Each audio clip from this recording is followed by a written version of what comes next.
The episode starts off with the Bad Batch crew crashing down on some distant moon, but what's interesting is that when they are crash landing, Wrecker hits his head really hard on the wall, which could have activated his inhibitor chip and might execute Order 66 later in the season, which is really sad to see. But then a few moments later, the screen switches to Crosshair where he's at a lab in Camino. They were probably testing if the inhibitor chip was still working and fully functional. But in the same scene, Vice Admiral Rampart walks in and tells Tarkin that Crosshair will be the new commander of a new group, back to the Bad Batch where they installed the new part that need to fly out.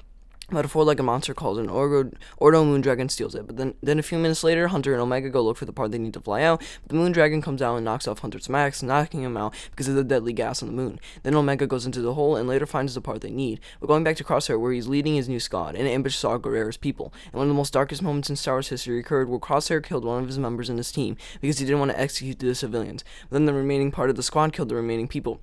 When Crosshair and his team arrive back at Camino, Crosshair recognizes that this was his old room that the Bad Batch lived in.